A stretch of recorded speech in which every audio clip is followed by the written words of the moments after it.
అల్లూరి సీతారామరాజు జిల్లా చింతూరు ఏరియా హాస్పిటల్లో బస్సు ప్రమాద మృతుల కుటుంబాలను హోంశాఖ మంత్రి అనిత, మంత్రులు రాంప్రసాద్ రెడ్డి, సంధ్యారాణి పరామర్శించారు. ప్రమాదంలో గాయపడినటువంటి వారికి అందుతున్నటువంటి వైద్య సేవలపైన మంత్రులు ఆరా తీశారు. మృతులకు రాష్ట్ర ప్రభుత్వం నుంచి 5 లక్షల రూపాయలు, క్షతగాత్రులకు 2 లక్షల రూపాయలను ప్రకటించారు. కేంద్ర ప్రభుత్వం నుంచి 2 లక్షల రూపాయలు, క్షతగాత్రులకు 50,000 రూపాయలను ఎక్స్ గ్రేషియాను అందిస్తున్నారు.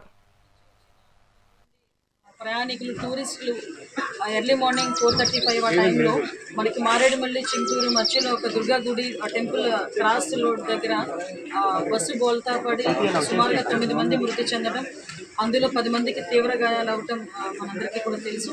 నిజంగా చాలా దురదృష్టకర సంఘటన. వాళ్ళు ఎంతో దూర ప్రాంతాల నుంచి దేవాలయాలన్నీ కూడా దర్శించుకోవాలనే ఉద్దేశంతో సింహాచలం వెళ్ళి, సింహాచలం నుంచి అరకు మీదుగా భద్రాచలం వెళ్ళి అక్కడి నుంచి వెళ్ళాలి అని ఒక ప్లాన్ ప్రకారం వాళ్ళందరూ కూడా ఒక బస్సు బుక్ చేసుకుని రావడం జరిగింది. మ్యాక్సిమం అందరూ కూడా చిత్తూరు డిస్ట్రిక్ట్ వాళ్ళు, కొంతమంది బెంగళూరులో సెటిల్ అయిన వాళ్ళు కూడా ఉన్నారు, కొంతమంది పలమనేరు టౌన్ నుంచి కూడా ఉన్నారు. సో ఓవరాల్గా 37 మెంబర్స్ విత్ డ్రైవర్తో కలిపి 37 మెంబర్స్ అందులోని ప్రయాణం చేస్తున్నారు. 2 డ్రైవర్లతో కలిపి అందులోని 9 మంది మృతి చెందడం జరిగింది. అందులో పలమనేరు టౌన్ నుంచి ఒక 2, చిత్తూరు టౌన్ నుంచి ఒక 2, అదేవిధంగా తిరుపతి నుంచి ఒకరు, తెనాలి నుంచి ఒకరు, బెంగళూరు నుంచి ఒకరు, ఇంకొక బెంగళూరు నుంచి ఇంకొకరు. ఓవరాల్గా నరసింహపల్లి విలేజ్, తానువనంపల్లి మండలం, చిత్తూరు డిస్ట్రిక్ట్, అక్కడ నుంచి ఒకరు. అంటే ఓవరాల్గా 5 మహిళలు, 4 పురుషులు ఇందులో చనిపోవడం జరిగింది.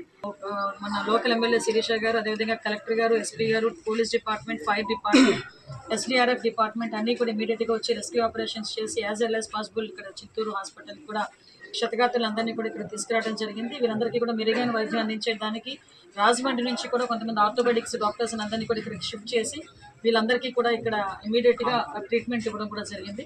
ఈరోజు ఇప్పుడు వెళ్ళి అందరితో కూడా మాట్లాడాను. ఒక్కొక్కరిది ఒక్కొక్క దయనీయమైన గాథ. ఒక ఆమె నా కూతురు అల్లుడు చనిపోయారమ్మా అని చెప్పి ఒక ఆమె బాధపడడం, ఇంకొక ఆమె అయితే నా భర్త నా కళ్ళ ముందే చనిపోయాడమ్మా అని చెప్పడం నిజంగా చాలా దురదృష్టం. నిజంగా ఇప్పుడే స్టేట్ గవర్నమెంట్ కూడా మృతుల కుటుంబాలకు 5 లక్షల రూపాయలు ఎక్స్ గ్రేషియా ప్రకటించడం జరిగింది మృతుల కుటుంబాలందరికీ కూడా. అదేవిధంగా సెంట్రల్ గవర్నమెంట్ నుంచి 2 లక్షల రూపాయలు మృతులకి ఎక్స్ గ్రేషియా, అదేవిధంగా తీవ్రంగా గాయపడిన వాళ్ళకి 2 లక్షల రూపాయలు మన స్టేట్ గవర్నమెంట్ నుంచి, సెంట్రల్ గవర్నమెంట్ నుంచి ఒక 50,000 రూపాయలు సెంట్రల్ గవర్నమెంట్ నుంచి కూడా ఇవ్వడం జరిగింది. చిత్తూరు నుంచి వచ్చిన కొంతమంది